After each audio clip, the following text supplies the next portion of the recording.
Bandiraɓe sehilaɓe musidɓe fulɓe renduɓe tedduɓe on calminama on jurama on jarama kadi on jettama no fewi on bismama e hayangoji men. Hande ko alkamisa hawra e balɗe ɗiɗi e lewru morso hitande ujunnaji ɗiɗi e nogas e jeego roɓindo mon jaydeji arti gam firande on e firtande on ko ɗi dawi ɗi tongi hande e nder ɗereji ɗi. Jaydeji ɗi foof de no ɗi didornode ɗi garti e joomu pettugu ngu ganduɗa Sénégal yanigu e yeeso Belgique hina wayno de kippu Sénégal e kippu Belgique de ɓe potti e sappo e jeego timmode woni 16e de finale de kippu Belgique kambo foli tigi kippu Sénégal hataki jayde Tribune Sport windi ko 16e de finale. Le Sénégal tombe devant la Belgique les armes à la main. Hino wayno non jayne de wi ko fettoɓe kippu Sénégal de ɓe darinoma tigi tigi ha foof en batti yakar noko hanti foof hantima e si noon ko wattan o de wayno ko joomu tigi ɓe jani e wiide jayde Tribune Sport. Jayde Le Soleil kam wondi ko e hamto sabo noon hina wayno wi ko he min andi de wayno ko tigi koyɗol ngol kam ngol yakkima sabo jayde de windi ko Coupe du Monde 2026 Belgique Sénégal 3-2 après prolongation hina wayno de ɓe petti ko tolnoto e hojomaji capanɗe jeenayyi Sénégal dañi ɗiɗi Belgique dañi ɗiɗi e si noon de ɓe jaahi e hojomaji ɓesdaɗi hen tolnotoɗe capanɗe tati nden tigui Belgique natni bal goto ɗum woni tati e ɗiɗi. Jayne de windi ko cauchemardesque hina wayno noon tigui wiɗi wi sabo wi ko koyɗol ngol kam ngol yakkima ɗum yahino fa hina wela ɗum yakketi e wiide jayde Le Soleil jayde ɓesdi hen menant 2-0 jusqu'à la 85e minute. Les Lions ont vu leur avance s'envoler à 3 minutes hina wayno de ɓe petti ko tolnoto e hojomaji capanɗe jeetati e joyi nden tawi Sénégal de homo dañi baleji ɗiɗi e si noon de ɓe jaahi ha ɓooyi e hojomaji tati nden de kippu Belgique fini wadde fooli kippu Sénégal e wiide jayde Le Soleil. Jayne de ɓesdi hen les choix de Pape Thiaw marqués par des changements qui ont profondément déséquilibré l'équipe ont pesé lourd dans cette élimination hina wayno de e sumgoji ɗiɗi eltowo kippu Sénégal waɗi woni Pape Thiaw de yaltini woto hen e fettoɓe nanni woɗɓe fettatɓe nden tigui de kam ɗum foof ɗum irti ɗum jaksidiri hay goto natti faam ha taki Sénégal de kippu Belgique fooli kippu Sénégal e wiide jayde Le Soleil. Ɗum taki bom jayde enquête namni wi ko nokko o mo ganduɗa ka woni eltowo hande kippu Sénégal kam riwetake noon tigui jayde enquête windiri ɗum après l'élimination des Lions faut-il virer Pape Thiaw ngal namnal tigui jayde enquête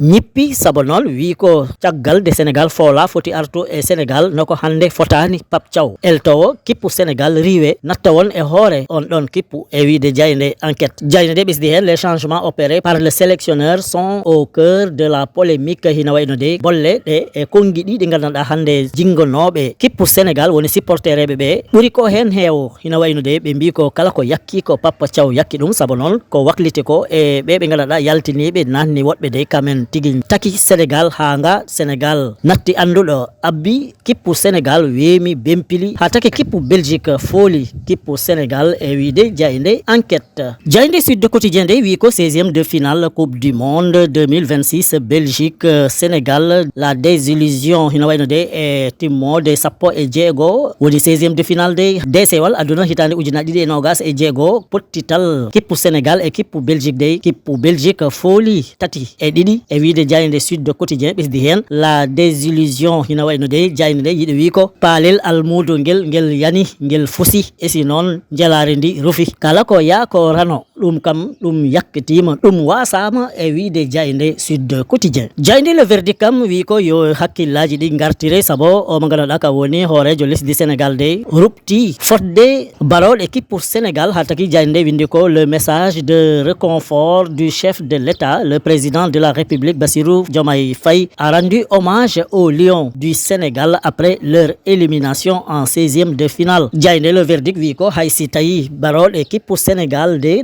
jani e sappo e jeego timmode woni 16e de finale de hatta o mo galaɗa kam woni hoorejo lesdi Sénégal de rupti ɗumen fodde mumen e si noon yetti ɗumen e darde mumen e si noon e wonde mumen yiɗɓe kippu Sénégal e si yiɗɓe lesdi ndi koɓe mbaɗi ko ina mantini jayne de ɓesdi hen les enseignements de cette coupe du monde nourriront le chemin qui vient hina wayno noon e ko wasi ko feewo e ko barole ɗe mbaɗi ko e on ɗon coupe du monde de hina wayno ma ɗum uddit guite mumen e janggo jaam e to ɓe payi e fukko kusgel ha taki jayne nde ɓesdi hen ko merci au lion, merci au staff, la nation reste à vos côtés hina wayno noon e nder jayne nde le verdict kam hoorejo lesdi Sénégal Bassirou Diomaye Diakhar Faye yetti baroɗe kippu Sénégal yetti ɓe eltatɓe ɗumen e si noon ɓe wonduɓe mumen tawa noon kamen jogui toon lofi kosɗe woni staff o e si noon wi baroɗe ɗe Sénégal naɓe foof heɓe gonde mumen hande yo janggo e wiide jayde le verdict jayde le critique wi ko de yimɓeɓe e hakkillaji mumen goni e kawtal fukka kosguel hakkude kippu Sénégal e kippu Belgique dey on waktude hina wayno hoorejo lesdi Sénégal kam hombo jogui pittirɗi mum buwirɗi mum hombo tigui riwa ɓe galaɗa heɓe gondo hoore galleji liggorteɗi e nder Sénégal non tigui jayde critique windir ɗum c'est le grand nettoyage dans les directions publiques le président Diomaye Faye s'empare de son balai non tigui jayde ɓesdiri ɗum hen saabu wiide ko ɓe galaɗa kamen keyni direction général uji gonɗi ɗo e nder Sénégal de riwi hen hewɓe baɗono Aïda Mbodj Der riwama Ngagne Demba Touré gonɗoɗo Somisen riwama Aliou Gueye gonɗoɗo Petrosen riwama Mamadou Lamine Ndiaye gonɗoɗo Aprosi riwama Boucar Diouf gonɗoɗo Dagas riwama Aliou Sène gonɗoɗo Crous Bambey riwama omo ganduɗa ka woni Matar Sène délégation de la solidarité nationale kamne riwama e woɗɓe ɓe ganduɗa de kamen foof Diomaye Faye riwi ɗumen e wiide jayde critique jayde point actu de non tigui gonɗiniri ɗum saabu windi ko série de limosage des proches de Sonko Diomaye écarte des proches de Sonko hina wayno de omo ganduɗa ka woni hoorejo lesdi Sénégal Bassirou Diomaye Diakhar Faye de tambeli riwɓe ɓe ganduɗa de heɓe ɓaadi Sonko tawa noon heɓe gondo tigui e heyniɓe guure liggorteɗe ɗo e nder Sénégal woni direction général uji ɗi ganduɗa ko ɗo ɗi goni e nder Sénégal noon tigui jayde nde ɓesdiri hen Matar Sène au cadre de Pastef limogé kam on mo ganduɗa ka woni Matar Sène jillaɓe e ɓe ɓurɓe mantino e nder lande Pastef kam de riwama Ngagne Demba Touré jayde nde wi Toussaint Manga Aïda Mbodj Boukane Diouf Aliou Sène e Mamadou Lamine Ndiaye pastefien demi kam noon hina wayno ɓen ɗon ɓe limi foof woni Ngagne Demba Touré Toussaint Manga Aïda Mbodj Boukane Diouf Aliou Sène e Mamadou Lamine Ndiaye kamen foof de ko Pastef ɓe jilla isi noon ɓe ndiwama ɓe ganduɗa noon Bassirou Diomaye Diakhar Faye addi ɗumen hina hen jilla biyeteɗo Faly Seck kam de woni président au conseil dialogue social omo ganduɗa ka woni Ceerno Seydou Nourou Ly kam e Cheikh Tidiane Takko Diop e Abdourahmane Baldé kamen foof ɓe pilanama lefol kosgal e wiide jayde point actu gasnirten ko jayde la dépêche tawa hino yowi e ɗum ko ganduɗa kam ɗum foti waklite e nder deftere juɓɓudi lesdi Sénégal woni constitution e de hina wayno omo ganduɗa kam woni docteur Cheikh Diallo kam tigui heyni école art oratoire e nder jayde la dépêche de wi ko il n'y aura pas de référendum kam on docteur Cheikh Diallo de wi ko ganduɗa ko kam ɗum fayi e waklitde e walla ala e constitution e men de ɗum takata suɓgoji namnade noko ma waklite walla waklittake e walla ala noko ma waklite ɗum noon taki omo ganduɗa ka woni docteur